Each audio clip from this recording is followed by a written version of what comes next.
the city, the buildings are huge. It grounded the realism of like that. That's what it would be like if you were walking around there. You know what I mean? Yep. So yeah. For me, sure. Yeah, it feels like a real city.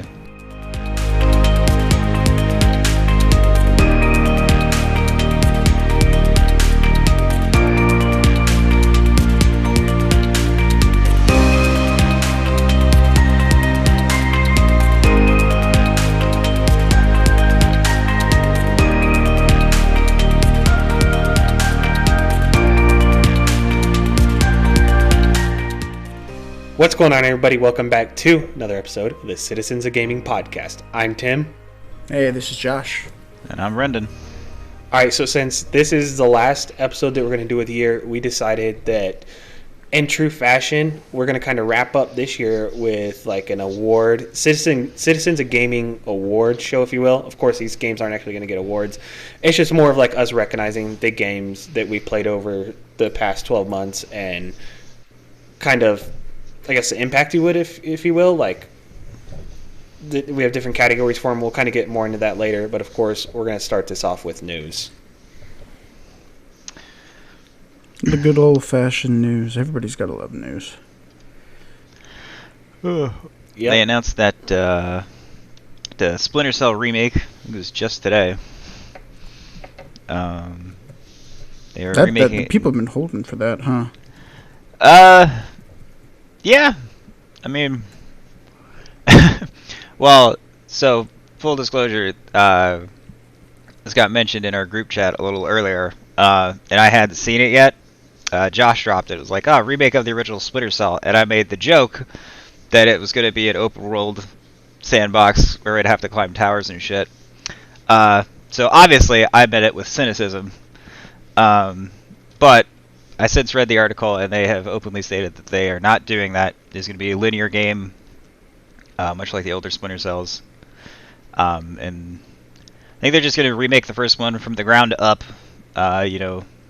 inside the Snowdrop engine, which is what powers a lot of Ubisoft games right now. So it'll look all nice and purty.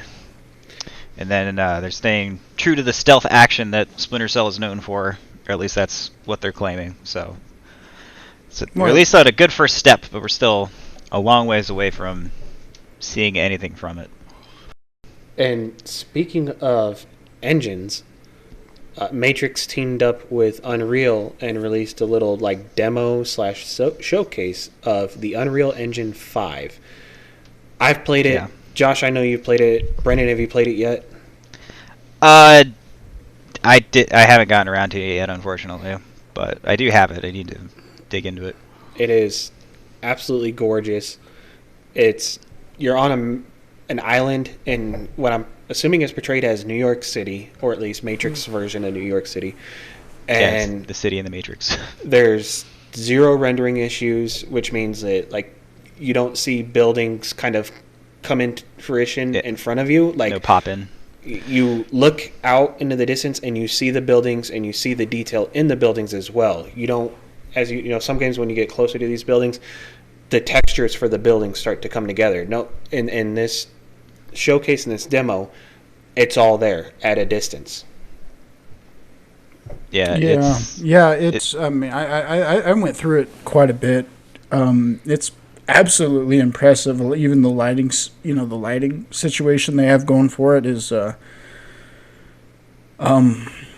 It's surreal. I mean, it's a loss for words for me for sure, because there's just so much detail in it that I can't really talk about everything off the top of my mind. But like you were saying, is like every building has a rendered room in every window of every floor. That goes for every building, literally every building. There's not one building they just they skipped out on. I don't know. That's impressive. Especially like what you're saying with like the rendering. I mean, when you can go into this aerial mode and really check out the city by floating around, and you can see all the AI traffic way far off, and like it's in dense. The distance. And it's dense, and you don't see it unrender as it gets close to you and change. It's all like a living, breathing, like just world, literally. And there's, nothing. I didn't spot one rendering thing, honestly, which is that blew my mind. It's, to me, flawless. And I'm going to throw this in real quick. In our YouTube version of this episode, I'm actually going to throw a game clip that I recorded of me playing this engine.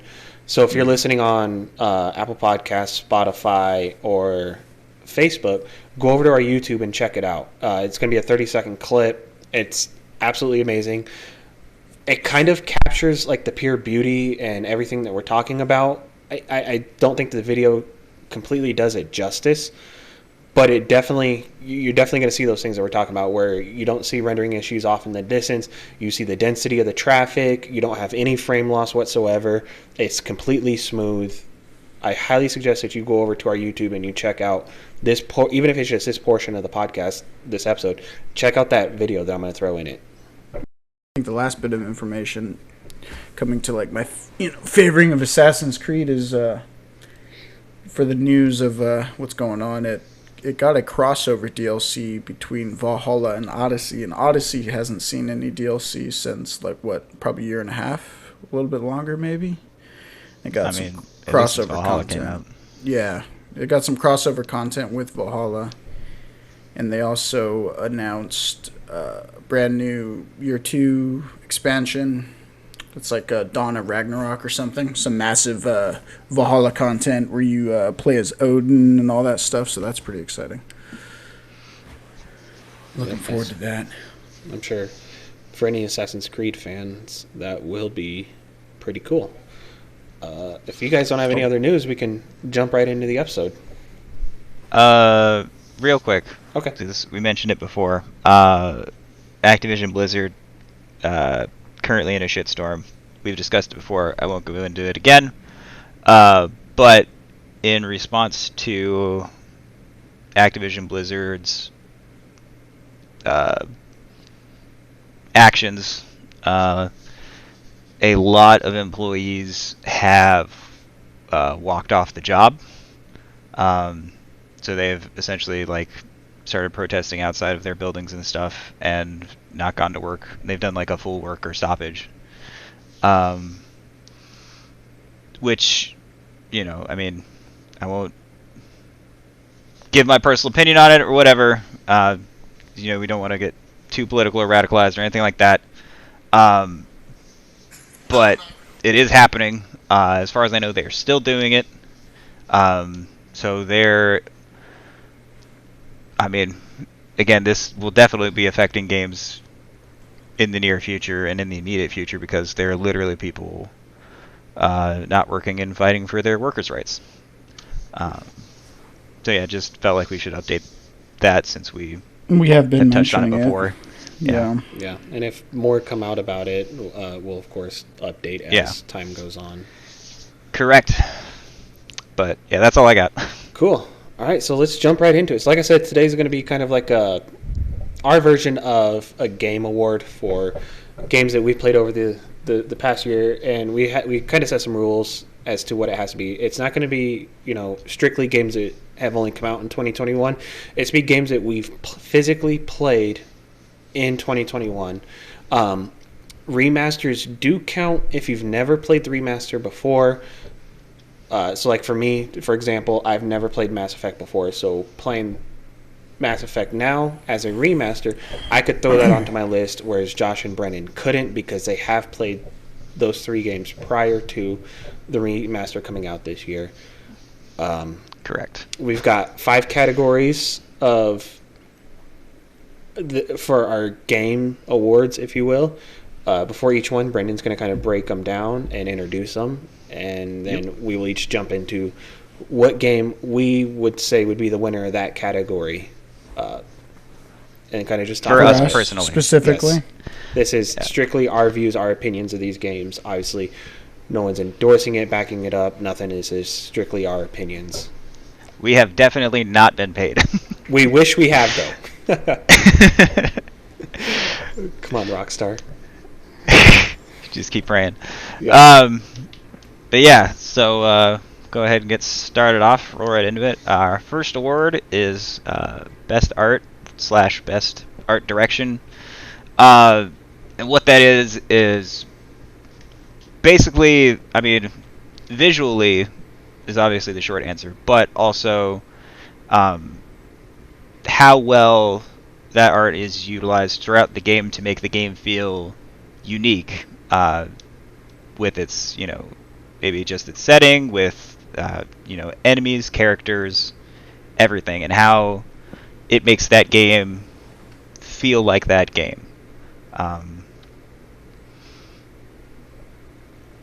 It's just essentially like the best use of those visual assets to make the game feel unique, and so that when you look at it, you're like, oh, that's that game, and not like, oh, is that this game or this game, because they look the same. So with that, Josh, your pick for best art of game that you played this year. I'd have to sell that to Cyberpunk. That's a good choice.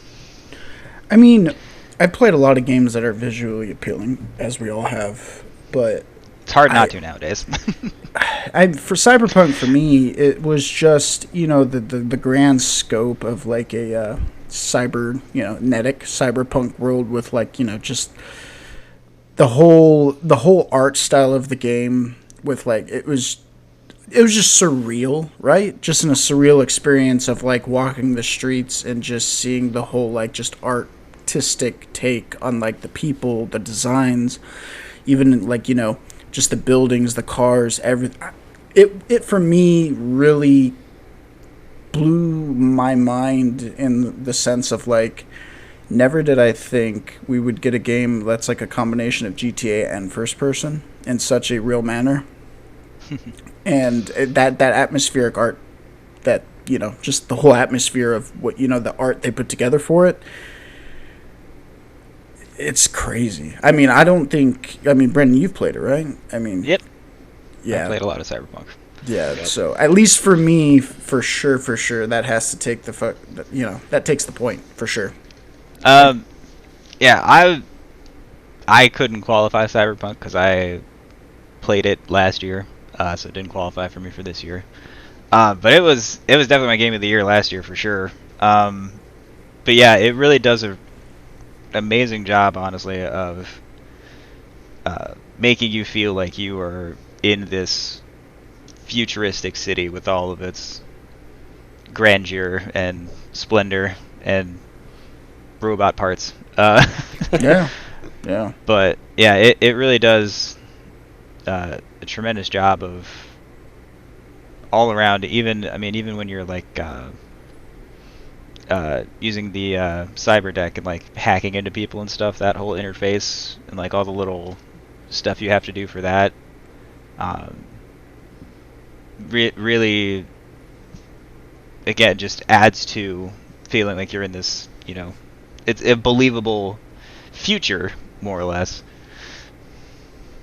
Yeah, so, I mean, that's what's crazy about it, is it's so not very outlandish, which, with, the grounded realism it brings, it gives such a surreal, believable, like, just feeling to it when you're playing it, just because, I mean, I don't know, a lot of games can, either just, hit under the mark or hit over the mark, but I felt like that game was, fondling realism pretty well. Funny term, but how that works. I played the game as well. It didn't qualify for me either because I haven't played it in 2021. I played it when it first released, and I was, as we mentioned in previous episodes, I'm waiting until it gets its next gen boost for me to play it, since I have the Series X now. But it definitely does a very good job of setting the setting of a city, and not even like I can't even describe it. It's just like indescribable, if you will. The amount of detail that they put into it, from the trash that's laying on the side of the street, to the traffic density, to the population density, to the buildings. Like, these are buildings stacked on top of each other. It's absolutely mind-blowing, the amount of detail and the direction that they went with the art of the game. You picked a very great game for best art, Josh. Yeah, I mean, because even like you're saying, the size and scope of that game is, I mean, like, it's just so real. Like you're saying, those the city, the buildings are huge. It grounded the realism of like that. That's what it would be like if you were walking around there. You know what I mean? Yep. Yeah. For For me, me, yeah, it feels like a real city. I was gonna say Yeah. It for really does. for me, like another game that I would can kind of compare the feeling, the ambiance of it is like Grand Theft Auto. Grand Theft Auto has done a really good job of depicting San Andreas and making you feel like you're in a city. I don't want to get off on Grand Theft Auto, but I'm just saying that Cyberpunk did a really good job also in that aspect, and I think that they definitely hit the nail on the head with it. Yeah. So yes, my choice for best art, Cyberpunk, all the way. Brenden, what would be your pick for best art? Best art for me has to go to Persona 5 Royal. That game, yeah, it's not. It's a JRPG, and it goes for kind of a cartoony, cel-shaded manga kind of a look. But it is one of the most beautiful games that I've played recently. It has some of the most style that I've ever seen in a game. It has. This is gonna sound like a weird kind of backhanded compliment, but it has some of the best menus I've ever seen. And I realize that sounds kind of boring or like pointless, but most of the time, when you hit start on a game, it just kind of breaks the game a little bit. You get this like generic screen, and it's just like, oh, pause, options, save, exit, whatever they are. But in Persona, that entire menu is pseudo in-game, and it's done in the same style as the rest of the game. So it all fits into the same art style. So like the game literally never breaks its own art style. Not one time through the entire game, no matter what you're doing. It is so consistent, and it helps. I mean, again, the game isn't realistic in any way, but it kind of helps keep the immersion that you're still in the game and you're in this world. Doing whatever you're doing and all this stuff, but the game is so slick, and again, like it's so stylish. It's the best way that I could put it. I don't know, I can't think of another game off the top of my head that is just style like personified as a game. Like it's it's so slick. Like a game I thought was gonna have a groundbreaking kind of like menu experience back before it came out. Maybe you guys might remember this, maybe not. Since you're mentioning that, just the menu style. Back when the first Division game was, when they showed demo footage for it, remember the map system was a hologram system on the floor beneath. When I saw that demo doing that, I was like, oh, that's gonna be so sick.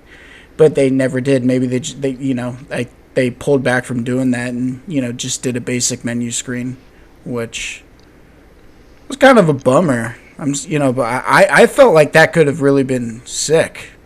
Well, I mean, that's in that same vein. That's kind of what I'm talking about. It's something that doesn't break away from your immersion of the game. Because again, most games, if you go to the map, you hit start, then go to map.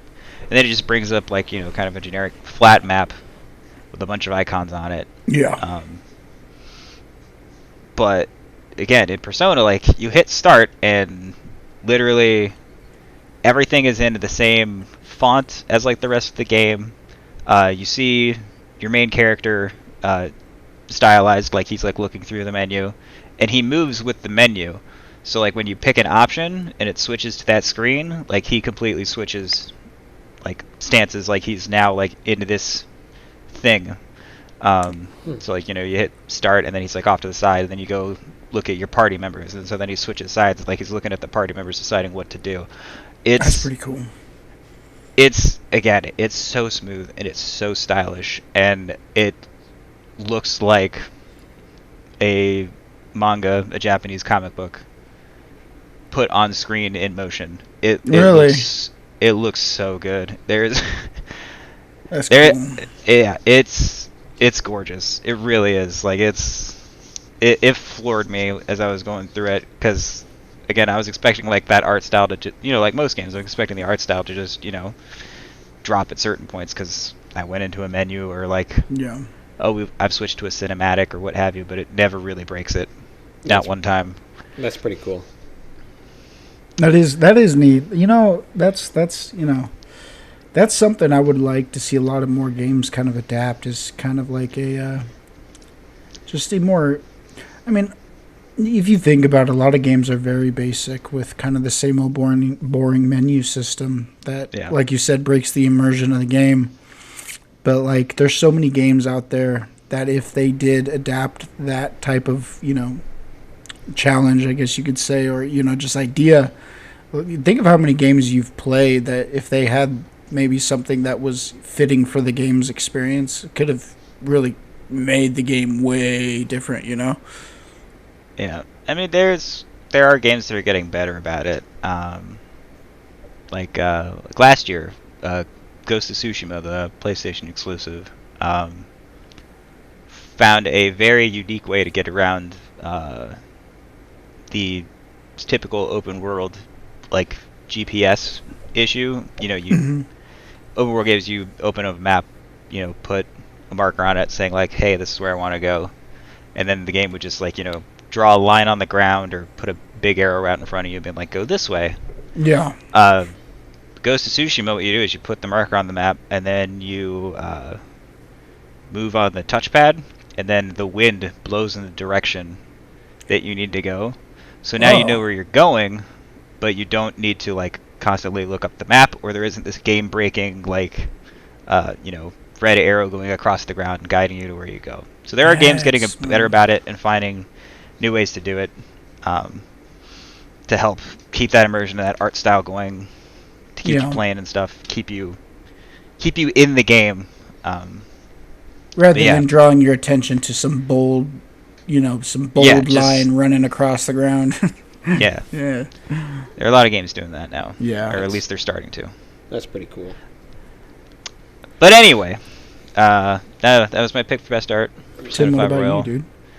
Tim?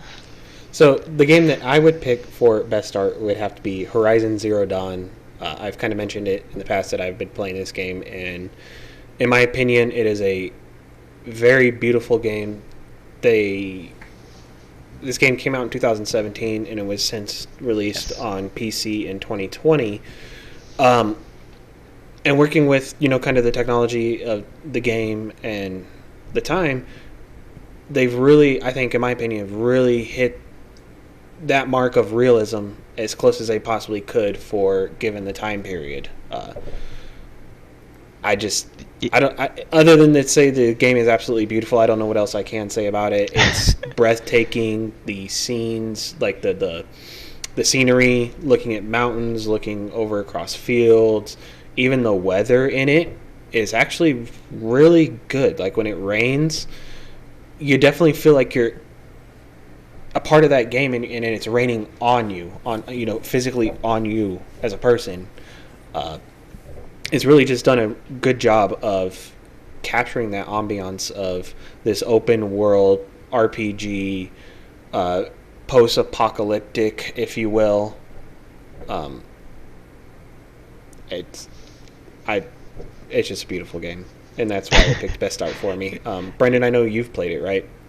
I have, and you're correct. It is a tremendous game, and it is a gorgeous game at that. And yeah, it's probably one of the better open worlds in recent memory. Not to crap on others, but right. Just in just kind of in the way it's presented, because a lot of other open worlds tend to just use the open world as like a draw, like, hey, this game is open world. Then you can go look around, and you might ooh and ah at a couple of things, but like Horizon really makes their open world feel alive within that universe. It does. With all the, for those of you who don't know, minor spoilers, there's a bunch of robot dinosaurs basically running around, and you get to see them. They're out and about randomly. So sometimes you'll see them behaving like normal animals and stuff, and it's like this weird kind of surreal nature documentary almost. Yeah. Because you're watching like weird robot deer like drink water. But like, yeah, doing all that and then having those robots and then also like this weird clash with the nature that's around it, because it's a very natural open world. There is not a ton of like, it's not like it is post-apocalypse like you said, but it is not what you think of when you say post-apocalypse. Like, there isn't like a ton of broken down buildings and oh my god, a bunch of crazy mutants from radiation and all that jazz. Like, it's this beautiful, gorgeous, like almost, I think they actually made this point. It's basically like a post-apocalypse, so it's like, after the apocalypse, but then it's also after that after period, because so much of the world has grown back and there's this grass and trees, and it's like the rebuilding of the civilization after an apocalypse. Yeah. They do a great job with that. The character designs and character clothing and stuff, and just all the cool stuff and unique stuff that you see out and about in that world is amazing. Yep. And so that's why I picked it for it was my choice for best start. Yeah. So Brenden, you want to explain or introduce and explain best soundtrack or best sound?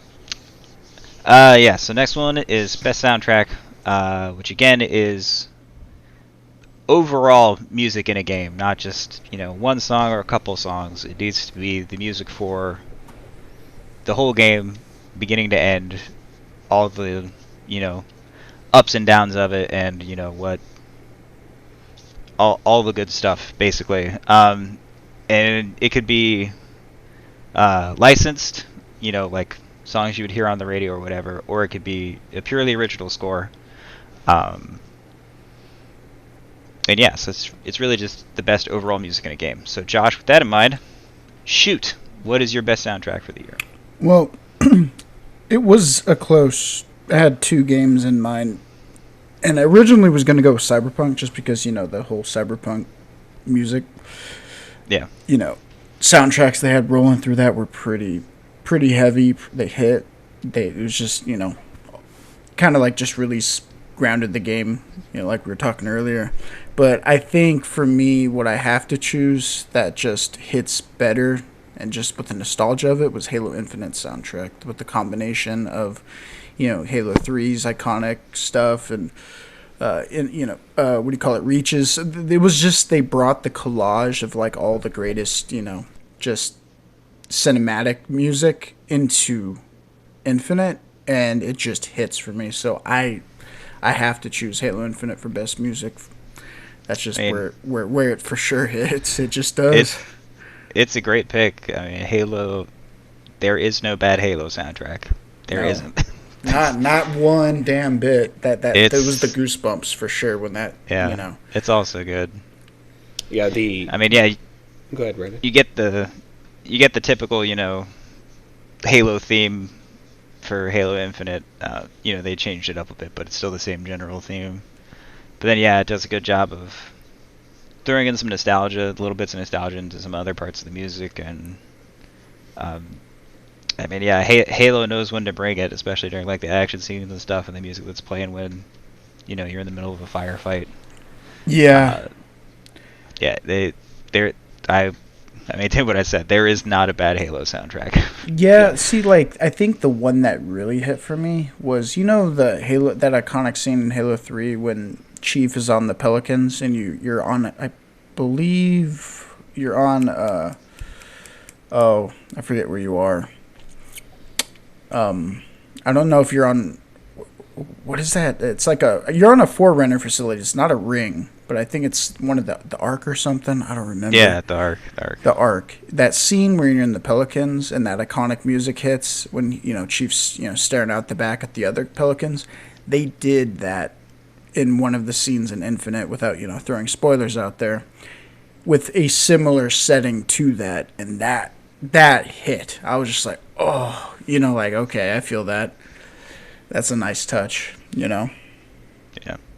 Yeah, I agree. The music in Halo didn't make my list because I kind of set a standard for myself. One personal one that I didn't really share with you guys is, for a game to be on my list, I had to have played at least 10 hours of it for me to fully make a judgment about it, of if it won a category. So Halo didn't win anything on my list.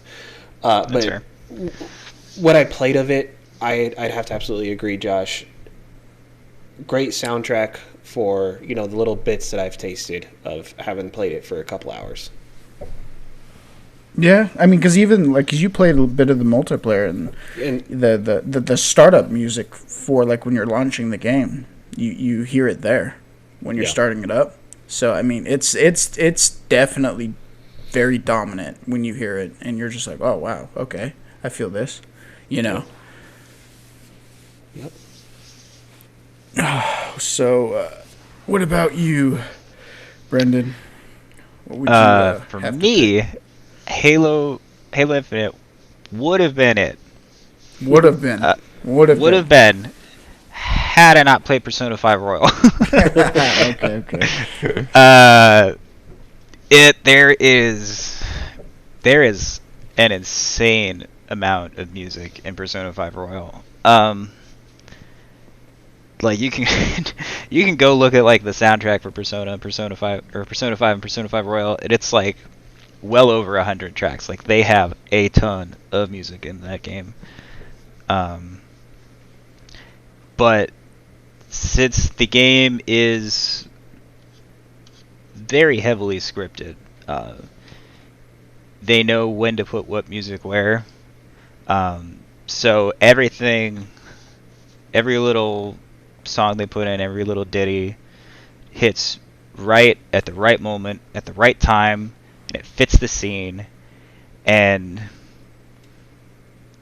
it nails every single moment, whether it's trying to be this huge boss fight action scene, or it's trying to be like this calm, cool, just hanging out in your bedroom chilling with your friends scene. Like it does a tremendous job, and I still catch myself just singing songs from it, even though I haven't played the game in like a month. I think it's about the last time I played it. It was about a month ago. Yeah, I think so. And like I still just catch myself singing the opening song, like when you turn on the game and it does its whole little, most games do their little title scroll, like made by so and so, yada yada. And every time you do that, there's a little opening cinematic that plays. It's like 90 seconds long, and there's a song that goes with it that's the theme song for the whole game. I sing that all the time, just to myself, just around. I can't stop. It's so catchy. It is so good, and it's unique too, because it is like this. Like Halo's got this big orchestral soundtrack, and with that chanting that they do for the main theme. Yeah. And a lot of games go that route, and that route's gorgeous. It can't go wrong with that route. But Persona does this weird, like, I guess the best way I can describe it is kind of like this jazz pop orchestra, kind of. Okay. Because it's a lot of piano, and then there's a fair amount of vocals. Not every track has vocals, but there's a fair amount of vocals throughout the game.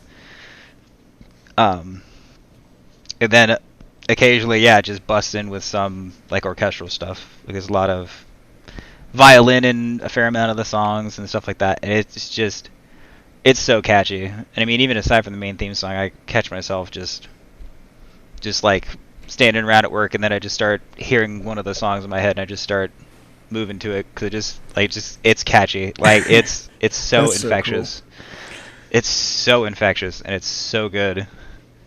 It's so good. I Yeah. like when music can, especially from a video game, can hit. I mean, like, I guess when like how you saying that catchy stuff. Back when I was younger, and I would play Fable 2, and then I would usually start up in the mornings. Being my younger self being so excited to play a game I was playing, to get up and start playing it right away. Is that menu music would just stick with you all damn day. Yeah.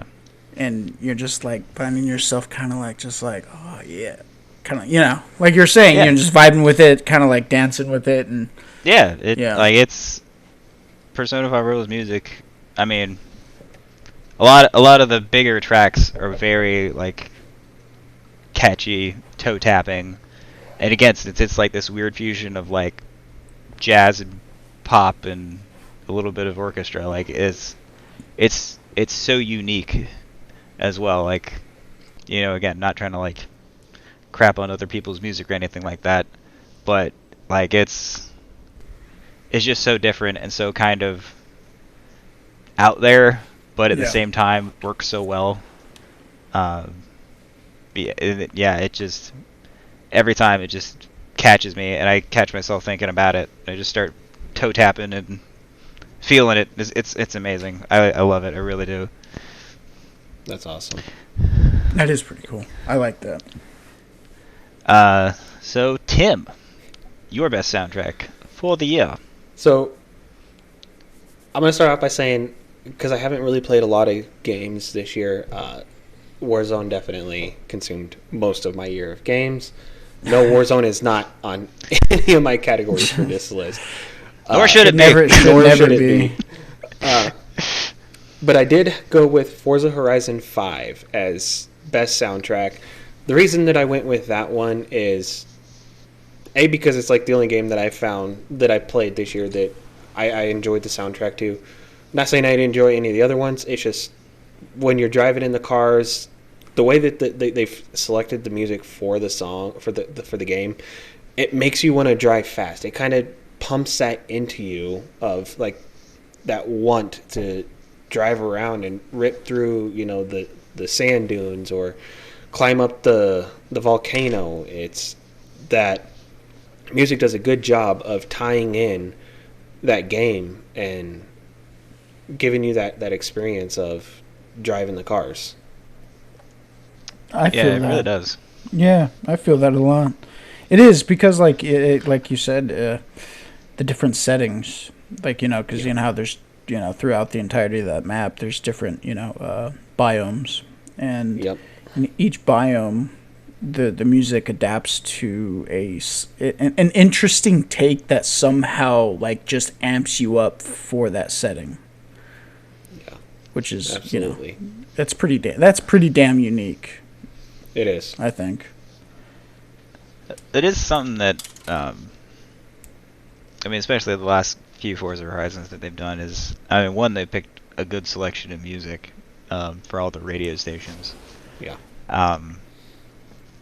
But it's one of the little things that they kind of focus on is, like Tim was saying, like the music kind of gets you going, and like, if you really pay attention,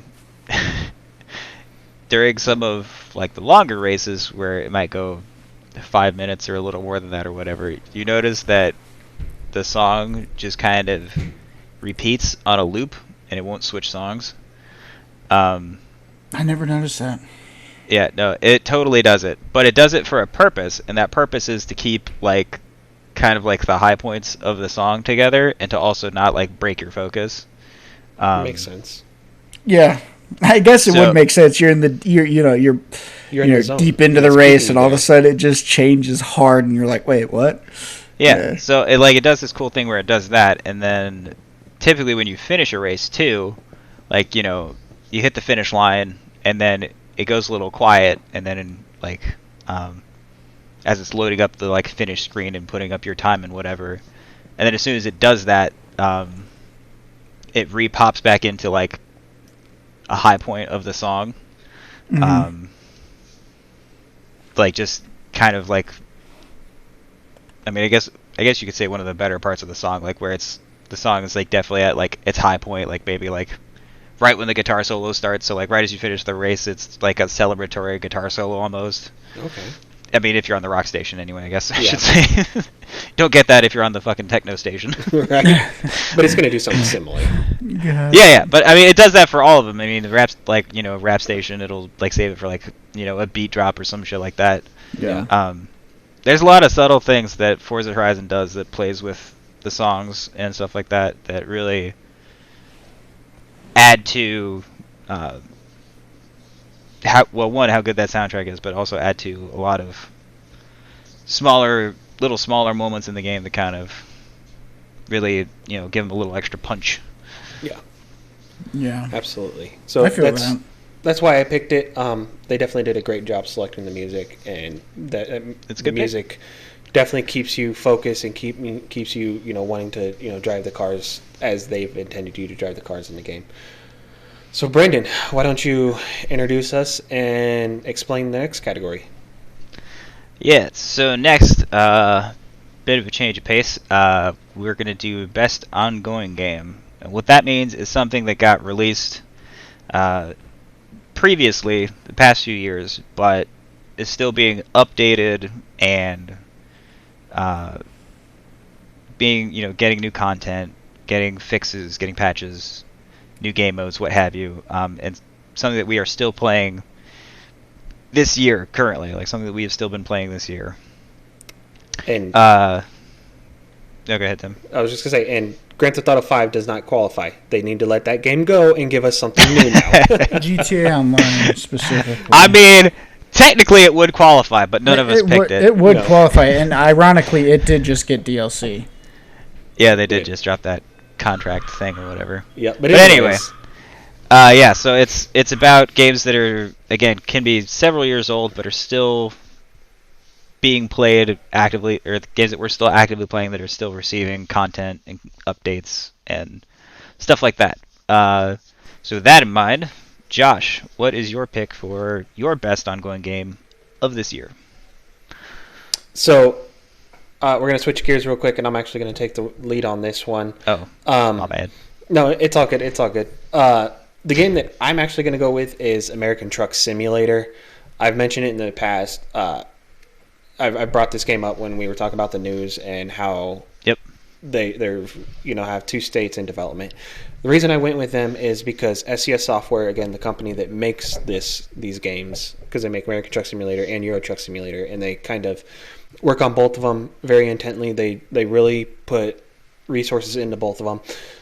But they also really listen to the community and what the community wants out of these games. It's not necessarily what they want. It's not what the direction of the devs want to go.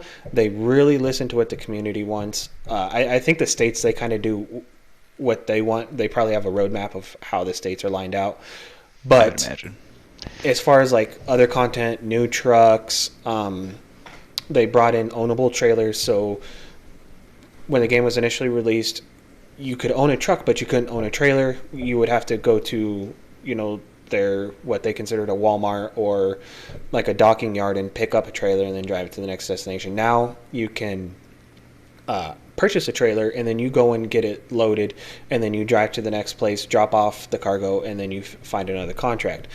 And that's something that the community really wanted, and that's something that they brought in. So they have just done a great job over the past 6 years, and even for the life of Euro Truck Simulator 2, of really listening to the community and what the community wants. And I absolutely love that they're taking suggestions and they're bringing them to life. Yeah, that's. I think that's. I mean, one, that is great. Two, but I definitely think that's an upside to a bit of a smaller company like that. They can have a better interaction with their player base without too much oversight, and really get a gauge on what their player base wants out of the game. Right. And so then they're able to act on that effectively. And I mean, that's great. Like, there's literally nothing wrong with that. Like, there's a lot more games that could stand to do that, but obviously it's harder with bigger studios and bigger games and yada yada. But You know. Yeah.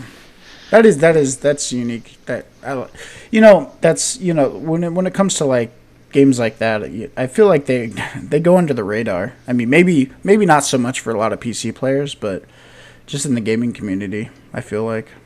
There's definitely a lot of appreciation for SCS and what they've done so far. I mean, I could go into an in-depth conversation about all the changes that they've made. I mean, another kind of notable one is like truck licensing. They've brought in quite a few trucks. We originally started with Kenworths and Peterbilts, and now there's Max, and there's Freightliners, and Internationals, and Western Stars. And this is probably kind of Greek to you guys, but the community said they wanted these trucks. So they went out and they negotiated for the licensing of these trucks. And they're still bringing in new trucks to this day.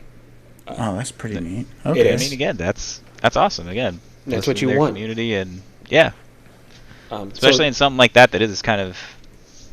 I mean, it is a bit of a niche product, but yep. I mean, it still has a solid player base and a solid group of people who are very passionate about it. Yes. Again, I could go on for hours talking about this game and why I've chosen, but American Truck Simulator is my best ongoing game. Brenden, what would you pick? What would be yours? Well, I have chosen a personal favorite of mine that I actually haven't gotten to talk about yet in our podcast. So I'm going to talk about it now, and it's called Deep Rock Galactic. Game came out last year. It was in early access for like a year or so before that, but it got an official launch last year. And it is, the short version is you're dwarves working for a space mining company, and you get dropped onto this planet, and you need to complete the objective, which is usually like mining a specific kind of resource, or there's different mission types and stuff. But it was best ongoing for me because they have, I mean, much like Tim with American Truck Simulator, they're a very small team. I think the team is like 12 people.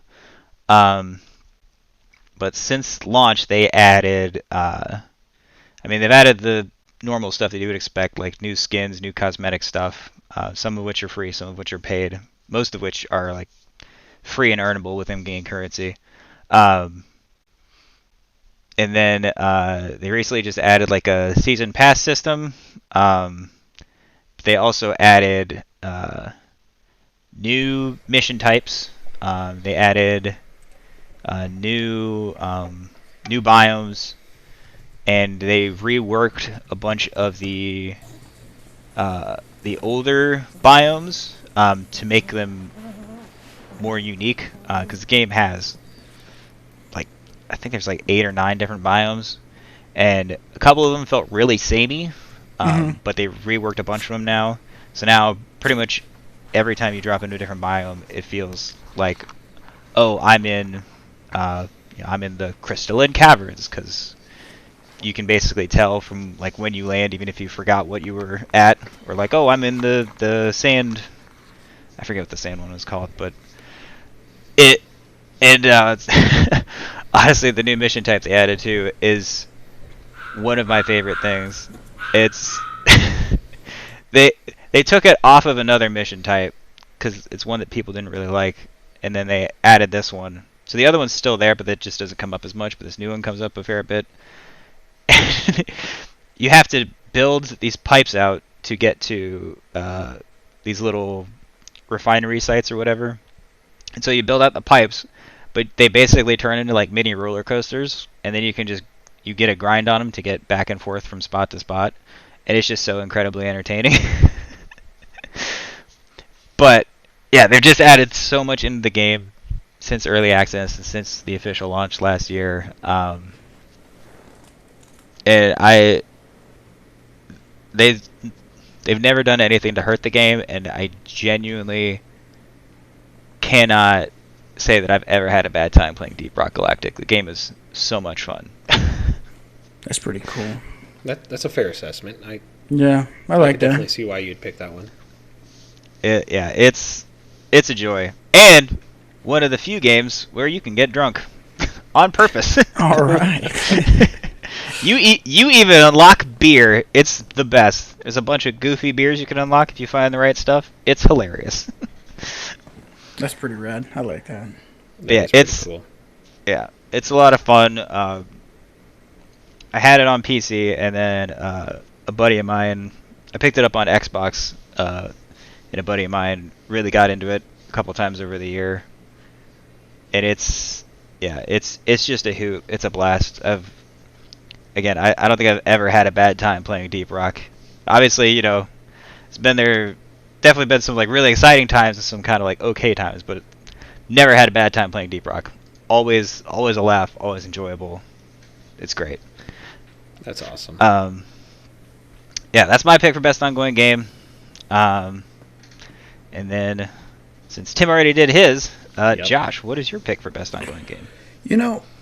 I don't have a lot of ongoing games that I've really played. I mean, Assassin's Creed only started doing that recently, but like one of the more notable ones for me would have to be Destiny 2. That for me is probably one of the first games I've experienced just ongoing content, and it's been good content. I mean, gosh, how many DLCs have been released for that now? I mean, 1, 2, 3, 4, I think 5? No, 6. Like 6 or more. Yeah, 6 or 7. I mean, it's been going on for quite a few years now. Destiny 2, so 2017. Yeah. So it's one of the more notable games for me that's been ongoing, and I'm still currently playing, and I believe it still has more content coming. And I mean, I don't know. I think they did change engines to get ready for the next gen stuff. They recently did, for like, especially when they updated for like Series X and PlayStation 5 and stuff. But for sure that, and they added a battle pass system to it. That's more new. And the seasons, they're season based. Goes along with like the seasonal content, it's actually pretty in depth. Aside from like the actual chunky DLCs they push out for it, it's been pretty unique that they've brought in like a working system of like a seasonal content with the battle pass that has story to it, but it's not like a massive hitter, right? I mean, you compared to like an actual DLC release, so it's unique. It's actually like super unique, especially if you like the lore, or you're into like just listening to the characters talk, the other like the story oriented characters around you. It's been one hell of an experience, I'd have to say, for an ongoing game for me, because like I said, I haven't played many games that are ongoing in that more in that more of like the arena of that intense nature, Yeah. Yep. Especially since going free to play, Destiny 2 has really made sure to keep its player base engaged, even if it is just like, like little 2 or 3 week event type deals. Yeah. To keep them busy in between, the bigger content drops, like, full on DLC expansions and new dungeons and raids and yada yada. Yeah, I mean, like, because it goes along the lines of, like, like you said, they add new dungeons through the seasonal content. Yeah, and along with, like, new exotic missions or new missions to get your hands on some, like, pretty decent legendary weapons, even armor, and, even exotic armor and stuff like that. So it's been pretty impressive in my eyes, because I've had a few falling off points in that game, but I end up going back pretty fairly quick after, there's been some downtime, more so longer ones than others, but I find myself coming back to it very, very much so, and I'm very pleasantly surprised every time I do come back, because it's actually some decent content. I feel it, for the most part. Yeah. You said that it is getting a next-gen boost, right? Well, so from what I heard is with this next gen boost it already got with the FOV and the higher frames and I guess they pushed for true 4K, like better resolution. Because they're currently, I don't know if they fully switched to their new engine, a stronger engine from what I heard. Yeah. But I would imagine with this next DLC, maybe we might see some more graphical representation, because I know one of the biggest ones to that switch of this engine they're supposedly on that's newer for just compared to what they were on before was the most recent DLC, which was Beyond Light. The destination Europa, its atmosphere had a lot of snowstorms and wind that they used the new engine for specifically. So that if you go to Europa compared to the the Cosmodrome or the EDZ, you can definitely see there's a considerable difference in like just atmospheric representation. So I believe that Europa DLC was kind of like the first step in them really utilizing the new engine. That they're currently on. So I'd imagine we're just going to see more, beautiful things. Yeah, I can't see them putting this game to the side if they put it on a new engine. To me, it wouldn't make any sense to do something like that if they're going to let this game kind of die off and start working on a new project. I think that they have a nice roadmap lined out ahead for it. Yeah, they because they stated a while back. I mean, Brenden, maybe you know a little about this. I don't recall too much, but they did state they had no plans to do Destiny 3. They wanted to focus on this game's longevity and keep pushing out content for it. Yeah, they didn't give any like hardline specifics.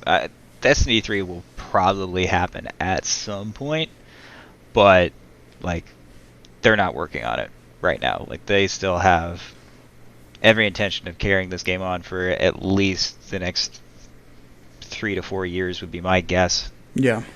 And that's before they even start on like Destiny 3. Yeah. And because I think they said the original plan for Destiny 1 was to try and make it like a 10-year game, and that just didn't pan out for a multitude of reasons. But Destiny 2, they definitely did a much better job and created a much more stable foundation.